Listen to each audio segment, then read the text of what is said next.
السلام عليكم أصحابي كسو دوادا muuqaalkeena YouTube maanta waxaan eegaynaa xayawaano badbaadi nolosha dadka ama xayawaano kale inta aan muuqaalka u galin koobkaaga shaaxa soo qaado nala caweyna okay gabadhan ayaa ku sabiixatay meeshan barafka yaalo balse eegan ayaa u dhaqaaqay inuu istaajiyo gawaarida maraya wadada si ay u caawiyaan gabadha dabcan dadku waxay aad uga fogaadaan eeyda taagan wadada balse markaa ninkan ayaa damcay inuu dhaco gabadhan laakiin si eeygan ayaa noqday xariif laf dhungasha ku noqday tuuga isagoo ka badbaadiyay gabadha siina ceesadayna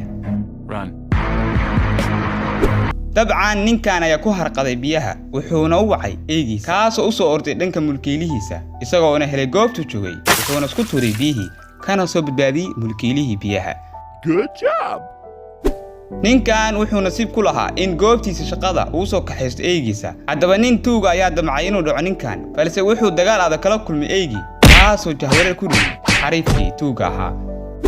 eeygu waa xayawaanka ugu daacadsan marka ay timaado dhanka iyo dhaqashada xayawaanka haddaba eeygan ayaa caawinaya mulkiilihiisii kaasoo ah curyaan walla meeshan dagaal aan caadihin ayaa ka dhacay bisadan yar ayaa waxaa dagaal aan gabasho lahayn ku soo qaaday kooxdan eedahi balse bisad kale ayaa si lama filaan ku soo gashay dagaalka taasoo badbaadisay bisadii yareed kana carartay goobtiina eeygan ayaa meel fog ka arkay qof ku harqanaya biyahan dhexdooda balse eeygan ayaa sameeyay ficil geesnimo leh isagoo ka saaray ninkii biyaha waqtigii ku haboonaa ayuu yimid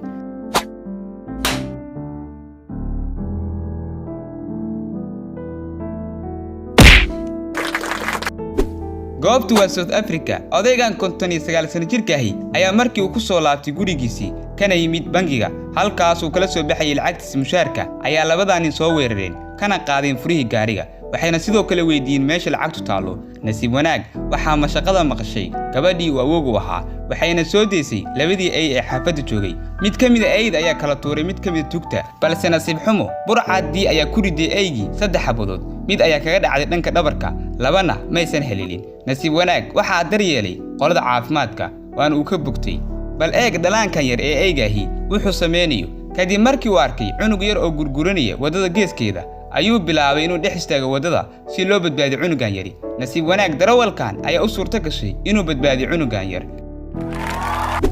eeygan waa mid geesi ah wuxuuna badbaadiyay wiilkan 6 sano jirkaahi waxaana soo weeraray eeyga dariskooda waxaana meesha ka dhacay dagaal aan waxba la isku reeban ugu dambeyntiina eeygii wuxuu ku guuleystay halgankiisii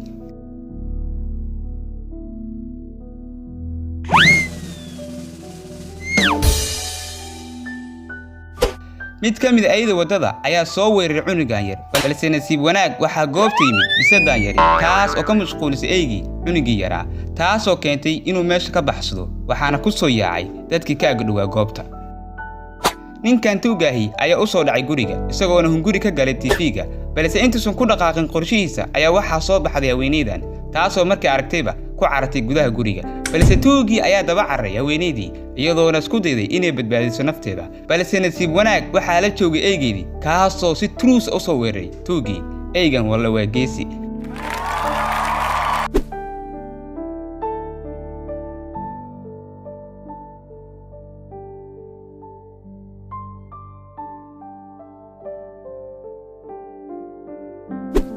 maroodiyaasha waa kuwa aad u caqli badan iyagoona leh awood jirhaaneed oo aad u xoogan waana xayawaan daacad ah kana go'an tahay inay ka difaacaan dadka u dhow khataraha soo wajaha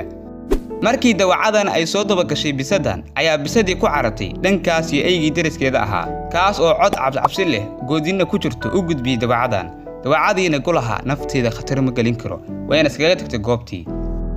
waaw bal eeg qaabka quruxda leh uu caawinay faraska ninka curyaankaahi kaasoo yaalay dhulka isagoona u seexday dabadeedna soo qaaday intaas kaliya ma ahan adeer ee xitaa wuxuu u soo qaaday xaabadii dabka ku shidan lahaa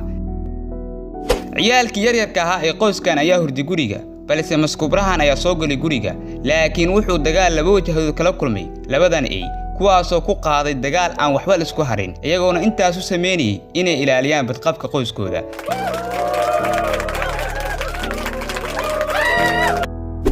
eeygan waa in la siiyo abaalmarinta Nobel Prize-ka ee nabadda maadaama uu dagaal aan inaba caadi ahayn ka saaray bisadooda isagoona u kaxeeyay dhankaasi guriga labadan eey ninkan si inaba caadi ahayn ay u buursadeen iyagoona gabi ahaanba ka saaray guriga tuugii maanta uma shaqan qorshihiisa balse dhanka kale isagaaba khatar galeba.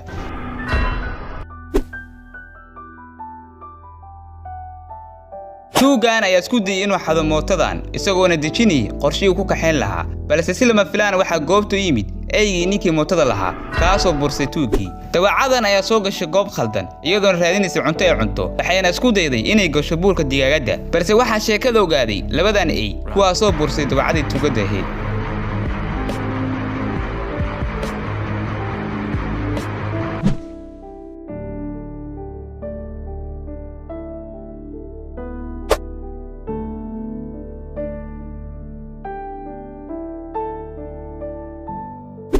dabcan aad ay u khatar badan yihiin eeyda jidadka. eygan ayaa soo weeray cunugan yar, balse bisadan ayaa meel fiican uga soo baxday.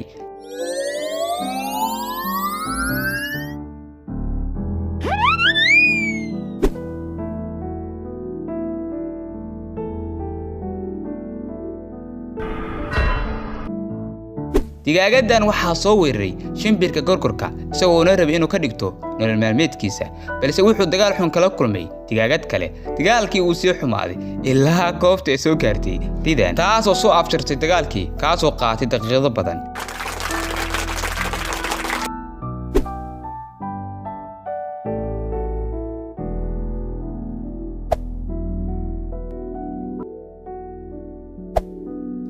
waaw, eygan waxaaba loo tababaraba inuu ilaaliyo qoyskan, bal arag ninkan wuxuu kala kulmay eygan.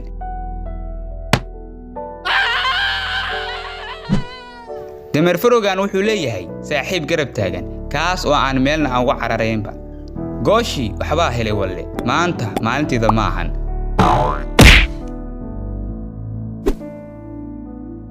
halkaasay ku joogaa muuqaalkeena maanta. nabadgeliyo.